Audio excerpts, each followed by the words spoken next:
ഒരു മുൻകാല നടി തന്നെ പറയുന്നു, ഹേമ കമ്മിറ്റി റിപ്പോർട്ടിന്മേൽ നടപടിയെടുക്കണം, ഇനിയുള്ള തലമുറയെങ്കിലും നന്നായി ജീവിക്കുന്ന സാഹചര്യം, നന്നായി ഇവിടെ ജോലിയെടുക്കാൻ പറ്റുന്ന ഒരു സാഹചര്യം സൃഷ്ടിക്കപ്പെടണമെന്ന്. അല്ല, തീർച്ചയായിട്ടും ഞാൻ പറഞ്ഞത് അത് തന്നെയാണ്.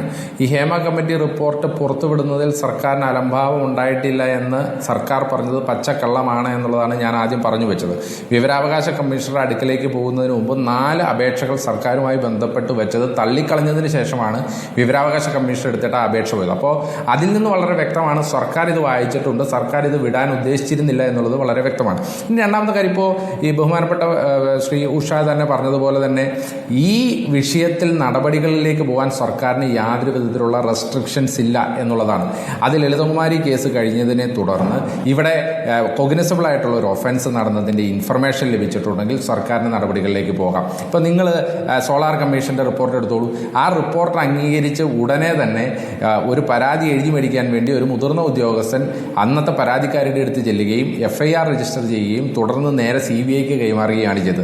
ആ പരാതിക്കാർക്ക് കൊടുത്ത നീതിയുടെ ഒരു 10% ഈ നാട്ടിലെ സിനിമാ നടിമാർക്ക് കൊടുത്തിരുന്നുവെങ്കിൽ പിന്നെ എന്തെങ്കിലും ഇത് കുഴപ്പമുണ്ടായിരുന്നോ സ്മൃതി? ഇനി അതുമാത്രമല്ല, ഇപ്പോൾ നമ്മളിതൊക്കെ ഞാൻ ഇതിനകത്ത് വളരെ കൃത്യമായി പറയാൻ ആഗ്രഹിക്കുകയാണ്. ഈ റിപ്പോർട്ടിൽ 2-3 കാര്യങ്ങൾ പറയുന്നുണ്ട്. ഒന്ന്, നമ്മൾ ഇവിടെ ആവശ്യപ്പെടുന്നത് ഇവിടെ സെക്ഷുവലായി നടത്തിയ, ഫോഴ്സ്ഫുള്ളായി സെക്ഷുവലായി നടത്തിയ വിഷയങ്ങളിൽ മാത്രമാണ് ഞങ്ങൾ ആവശ്യപ്പെടുന്നുള്ളൂ. അതിനകത്ത് സെക്ഷുവൽ വിഷയങ്ങളിൽ തന്നെ 2-3 കാര്യങ്ങൾ ഈ റിപ്പോർട്ടിൽ പറയുന്നുണ്ട്. കൺസെൻഷ്വൽ ആയിട്ടുള്ള സെക്ഷുവലിന് പോയ കാര്യങ്ങളെ കുറിച്ച് പറയുന്നുണ്ട്. അതൊന്നും നമ്മളെ ആരെയും ബാധിക്കുന്ന വിഷയമൊന്നുമല്ല. പക്ഷേ ഇതിനകത്ത് ഈ സിനിമാ മേഖലയിൽ പിടിച്ചു നിൽക്കണമെന്നുണ്ടെങ്കിൽ, വീണ്ടും അവസരം ലഭിക്കണമെന്നുണ്ടെങ്കിൽ, ഇവിടെ ഈ മേലാളന്മാരുടെ ഒപ്പം അല്ലെങ്കിൽ അവർ സെക്ഷുവലായി അവരെ എക്സ്പ്ലോയിറ്റ് ചെയ്യാൻ ശ്രമിക്കുന്നു എന്നുള്ളതാ മാത്രമാണ് ഇവിടുത്തെ പ്രശ്നം. അതുപോലെ തന്നെ ആ സിനിമാ മേഖലയിൽ പ്രവർത്തിക്കുന്ന ജൂനിയർ ആർട്ടിസ്റ്റുകൾ, നമ്മൾ ഈ കാണുന്ന ഒരു സിനിമയിൽ 1000കണക്കിന് ആളുകൾ പങ്കെടുക്കുന്ന സിനിമയിലെ 5, 8, 10 ആളുകളെയാണ് നമ്മൾ ശ്രദ്ധിക്കുന്നത്. പക്ഷെ അതിൻ്റെ പുറകിലുള്ള 990 ആളുകളുടെയും ജീവിതം എങ്ങനെയാണെന്ന് നമ്മളാരും അവിടെ ശ്രദ്ധിക്കുന്നുമില്ല, അവരെക്കുറിച്ച് നമ്മളാരും കരുതുന്നുമില്ല.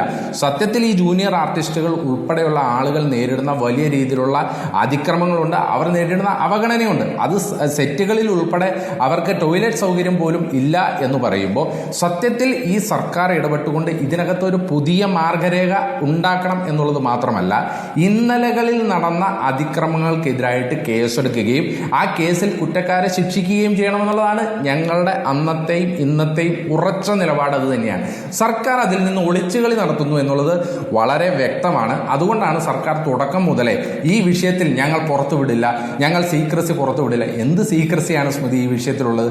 ഒരാൾ പീഡിപ്പിക്കപ്പെട്ടു എന്ന് സീരിയസ് ആയിട്ടുള്ള കുറെ പീഡന കഥകൾ വന്നിട്ട് ആ പീഡിപ്പിച്ചവരുടെ ഒന്നും ലിസ്റ്റ് ഞങ്ങൾ പുറത്തുവിടില്ല, അത് ഞങ്ങൾ സീക്രട്ടായി ഞങ്ങൾ മാന്യത കാണിക്കും. അതിൽ എന്ത് മാന്യതയാണുള്ളത്? എന്ത് മാന്യതയുടെ അംശമാണ് അതിലുള്ളതെന്നാണ് ബഹുമാനപ്പെട്ട മുഖ്യമന്ത്രിയും മന്ത്രിമാരും ഒക്കെ കരുതുന്നത്. അതുകൊണ്ട് ഇതിൽ മാന്യത എന്ന് പറഞ്ഞു കഴിഞ്ഞാൽ ഈ പീഡിപ്പിക്കപ്പെട്ട വനിതകൾക്ക് അല്ലെങ്കിൽ ആ ഇരകൾക്ക് അവർക്ക് നീതി ലഭിക്കണം എന്നുണ്ടെങ്കിൽ പീഡിപ്പിച്ച ആളുകളുടെ ലിസ്റ്റ് മാത്രമല്ല, അവർക്കെതിരെ കേസുകൾ എടുത്ത് നിയമ നടപടികൾ കൈക്കൊള്ളണമെന്നുള്ളതാണ് യൂത്ത് കോൺഗ്രസിന്റെ നിലപാട്, കോൺഗ്രസിന്റെ നിലപാട്. അത് തന്നെ ബഹുമാനപ്പെട്ട ഹൈക്കോടതി അതിനകത്തേട്ട് കേസ് ചാർജ് ചെയ്യുന്ന ഉൾപ്പെടെയുള്ള കാര്യങ്ങളിലേക്ക് പോകുന്നു എന്നറിഞ്ഞതിൽ ഞങ്ങൾക്ക് സന്തോഷമുണ്ട്. ഞങ്ങൾ അതിനെ, ആ വിധിയെ സ്വാഗതം ചെയ്യുകയാണ്. നിങ്ങളിപ്പോൾ ഈ കോൺക്ലേവ് നടത്താൻ അനുവദിക്കുകയില്ല എന്നാണെന്ന് പ്രതിപക്ഷ നേതാവ് പറഞ്ഞത്. പക്ഷേ ആ കോൺക്ലേവിൻ്റെ ഏത് രൂപത്തിലാണ് കോൺക്ലേവ് എന്നുള്ള കാര്യത്തിൽ സർക്കാർ പറഞ്ഞതിനകത്തും അവ്യക്തതയുണ്ട്.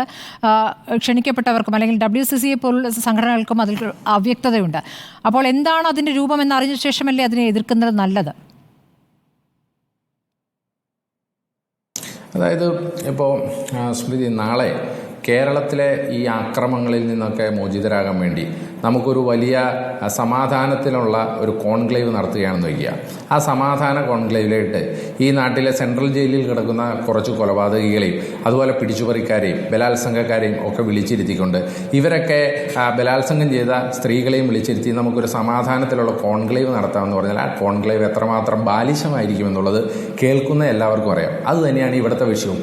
ഇതിനകത്ത് നിരവധി സ്ത്രീകൾ ഈ സിനിമാ മേഖലയുമായി നിൽക്കുന്നവർ പരാതി പറഞ്ഞിരിക്കുകയാണ്. അവരാർക്കെതിരെ പരാതി പറഞ്ഞിരിക്കുന്നത്? ഇവർ ആരെയാണോ കോൺക്ലേവിന് വിളിക്കാൻ ഉദ്ദേശിക്കുന്നത് അവർക്കെതിരെ പരാതി പറഞ്ഞിരിക്കുകയാണ്. അവരെയും ഇവരെയും ഒന്നിച്ചിരുത്തി ഇനി നമ്മൾ ഇന്നലെ വരെയുള്ള വിഷയങ്ങളെല്ലാം, പീഡനങ്ങളെല്ലാം കോംപ്ലിമെന്റ്സ് ആക്കി നാളെ മുതൽ ഇവർ അങ്ങനെയൊന്നും ചെയ്യില്ല എന്ന് പറഞ്ഞ് ഒരു കോൺക്ലേവ് നടത്തി കൈയടിച്ചു പോയാൽ ഈ മേഖലയിലെ വിഷയങ്ങൾ തീരുമെന്നാണോ നമ്മൾ പ്രതീക്ഷിക്കുന്നത്? അങ്ങനെയാണോ ഒരു മേഖലയെ നമ്മൾ ശുദ്ധീകരിക്കേണ്ടത്? അതുകൊണ്ടാണ് പ്രതിപക്ഷം കൃത്യമായ നിലപാട് ഈ കാര്യത്തിൽ പറഞ്ഞത്. ആദ്യം ഈ വിഷയത്തിൽ, ഈ ഹേമ കമ്മിറ്റി എന്നുള്ള ഒരു വിഷയത്തിൽ കൃത്യമായ ഒരു നിലപാടെടുത്ത് നിയമ നടപടികൾ സ്വീകരിക്കുക. നമുക്ക് ഹേമ കമ്മിറ്റിയുടെ നിർദ്ദേശങ്ങളുണ്ട്, തീർച്ചയായിട്ടും ആ നിർദ്ദേശങ്ങൾ ഞങ്ങൾ അംഗീകരിക്കുകയാണ്. കാരണം നമുക്ക് ഈ സിനിമാ മേഖലയെ ശുദ്ധീകരിക്കേണ്ടതുണ്ട്. ആ ശുദ്ധീകരണത്തിലേക്ക് പോകണമെന്നുണ്ടെങ്കിൽ ആദ്യം അതിനകത്ത് നടക്കുന്ന ഒരു വലിയ മാഫിയയുടെ ഇടപെടലുണ്ട്.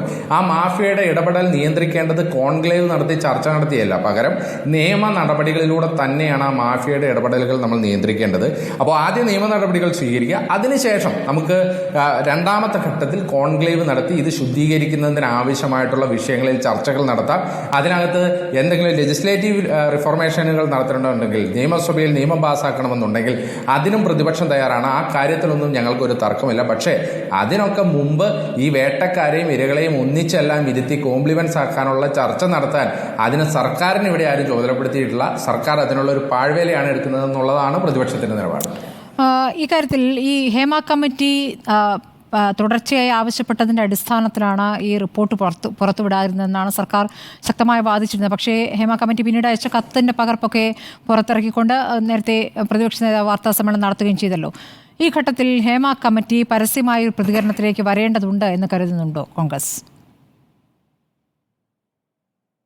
അല്ല, തീർച്ചയായിട്ടും അങ്ങനെയല്ല. ഹേമ കമ്മിറ്റിക്ക് അങ്ങനെ ഒരു പരസ്യ പ്രതികരണത്തിൽ വരേണ്ടതിനപ്പുറം അവരെ ഒരു കാര്യത്തിന് നിയോഗിച്ചു, അവർ അതിൻ്റെ റിപ്പോർട്ട് കൊടുത്തു എന്നുള്ളതാണ്. ഇപ്പോൾ സർക്കാർ ആദ്യം മുതലേ പറയുന്നത് ഈ റിപ്പോർട്ട് പുറത്തു വിട്ടാൽ അത് വലിയ രീതിയിലുള്ള കോൺസിക്വൻസസ് ഉണ്ടാക്കും. അതുമാത്രമല്ല, ഈ റിപ്പോർട്ട് പുറത്തു വിടരുത് എന്ന് ജസ്റ്റിസ് ഹേമ തന്നെ ആവശ്യപ്പെട്ടിരിക്കുകയാണെന്നാണ് പറഞ്ഞത്. അവരെന്താണ് യഥാർത്ഥത്തിൽ ആവശ്യപ്പെട്ടത്?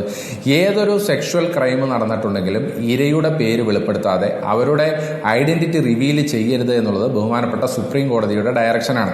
ആ സുപ്രീം കോടതിയുടെ ഡയറക്ഷൻ പ്രകാരം ഏതൊരു സെക്ഷൽ ക്രൈമിലും ഒരു കാരണവശാലും ഇരയുടെ പേര് വെളിപ്പെടുത്തുകയില്ല.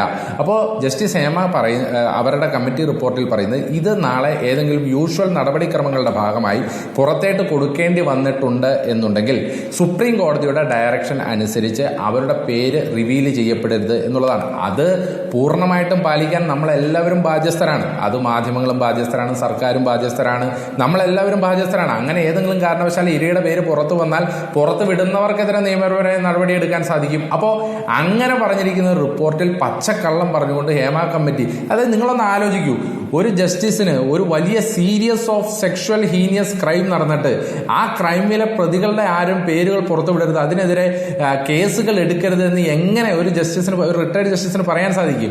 എങ്ങനെ ഒരു ആഭ്യന്തര വകുപ്പ് മന്ത്രിക്ക് പറയാൻ സാധിക്കും?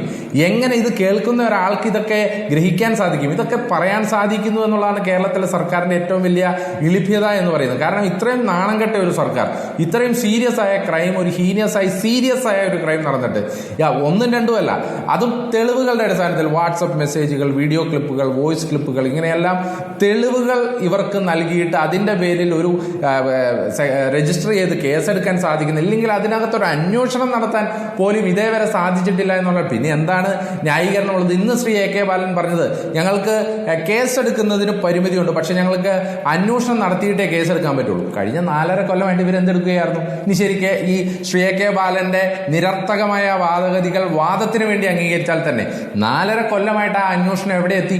അങ്ങനെയാണെങ്കിൽ ഈ 4.5 കൊല്ലമായി ഈ നടന്ന സംഭവങ്ങളെ പറ്റി ഒരു അന്വേഷണം നടത്തി എന്നാൽ അതിനകത്ത് കുറ്റക്കാരെ നടപടിയെടുക്കാന്നുള്ളൊരു സാമാന്യ മര്യാദ ഈ സർക്കാരിന്റെ ഭാഗത്തുനിന്ന് ഉണ്ടാകണ്ടായിരുന്നു.